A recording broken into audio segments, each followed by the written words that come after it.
So there's a few things that I do in my everyday life that I actually wrote down in my beautiful new journal, because journaling is something I highly recommend as well for just keeping a record of thoughts, feelings, what you ate for breakfast, whatever. Just it's yours and yours alone, but it's amazing what things can come out sometimes. So I documented just some of the key things that I do in my life that help this condition. And I would have to say that probably top of the list would be my yoga practice. So there's certain types of postures that I do that help me, particularly with inflammation and things like that, that really just help to sort of lower that stress level, enable my breathing to be regulated again, and sort of come up after 10 minutes or 5 minutes or 15 minutes, however long I've got, enable me to kind of bounce back to a certain extent after doing them. So they're not, I guess these postures aren't for everyone, but there's certain inversions that are really, really great for, sort of like stimulating the thyroid and just just sort of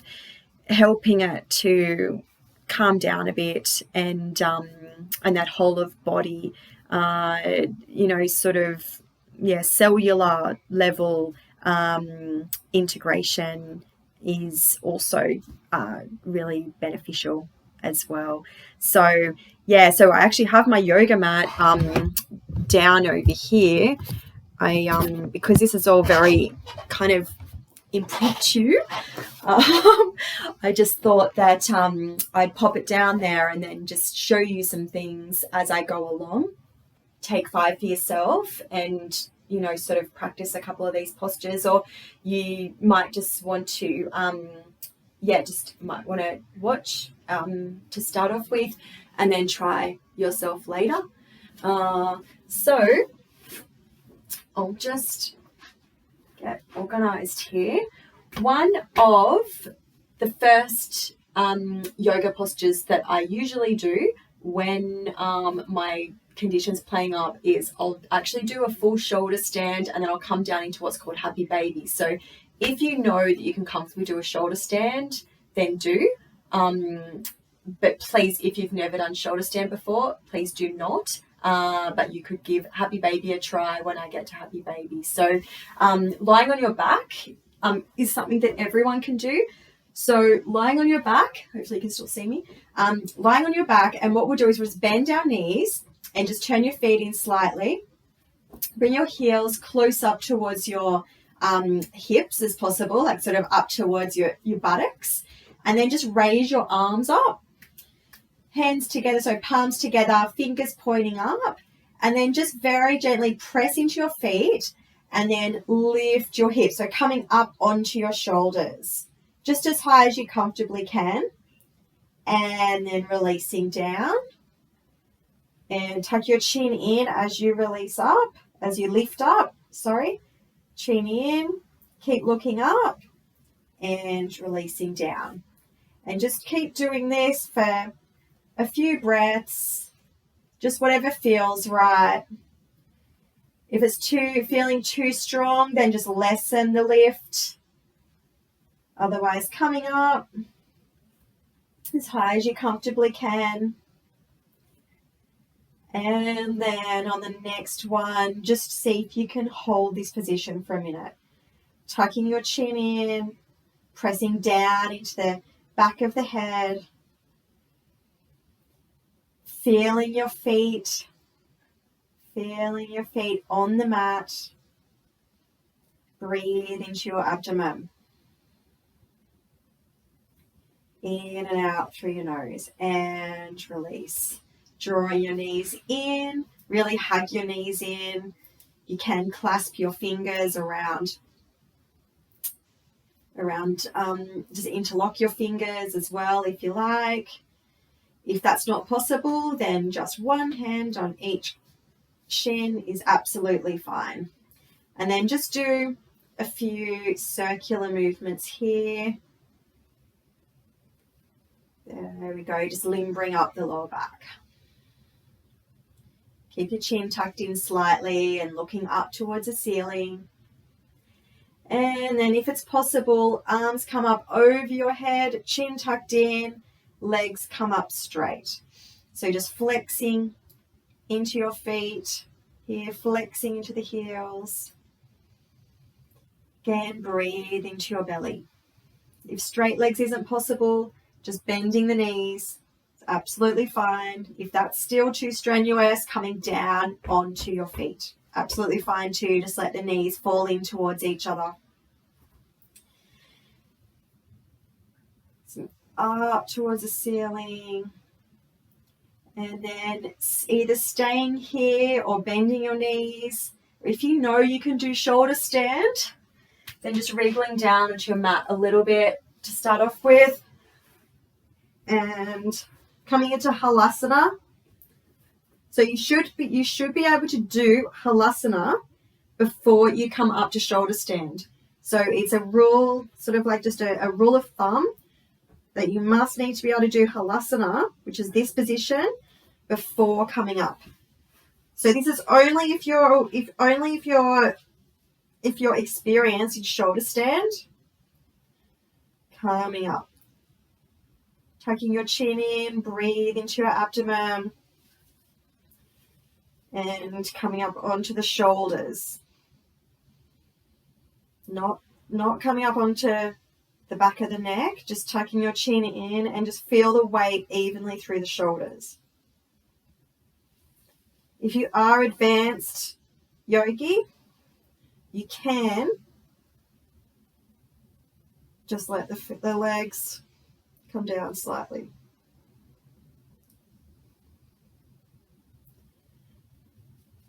And back into halasana, arms over the head.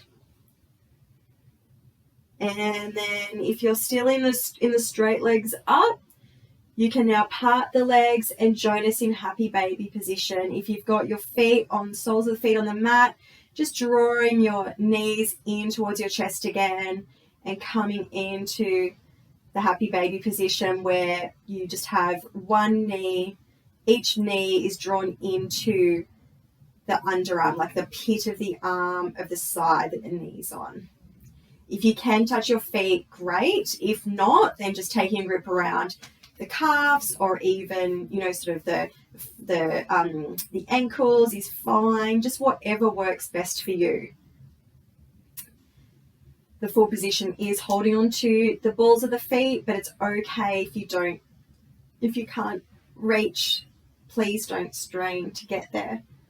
Chin tucked in. Breathe into your belly. This is one of my favorite ones for my thyroid, because I can literally just feel the release in my throat. I can feel my thyroid just calming down, and I can feel the inflammation lessening. Feel the breath as it enters in through your nose, fills the belly up with air. Nice, long, deep breath, and then just letting all the air out. I usually close my eyes here too, and just feel into it. Oh, raising the arms up over the head again, bend into the knees, and then soles of the feet on the mat, roll to your right hand side, and slowly making your way up. So, as I said, some of those positions aren't for everyone, and please do not do shoulder stand if you haven't been taught how to safely do shoulder stand. It's not essential. It's just something that if you do shoulder stand, it is a great position for Hashimoto's.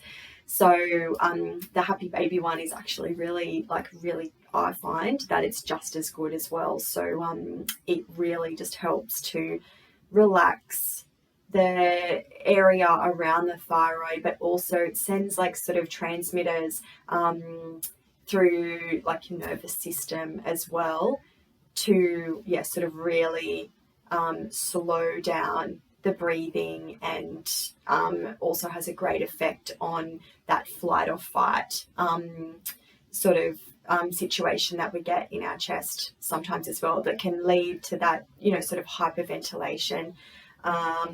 So hyperventilation is commonly associated with panic attacks, which I can attest to have had a few during since, like, particularly when I was first diagnosed as well. I suffered quite a lot from panic attacks, and sort of just a few positions on your back that you can give a try, and even just the lifting of the hips is actually like chin tucked in, because it just really helps to create what's called a bandha. We call them bandhas in yoga, where we can actually apply. It's like a intangible band-aid. Like bandha translates into band-aid. Sort of it's sort of like a protection around a certain area of the body, and you can do bandhas for a whole heap of areas. A lot of the joint complexes you can create a bandha around. With the neck, it's more like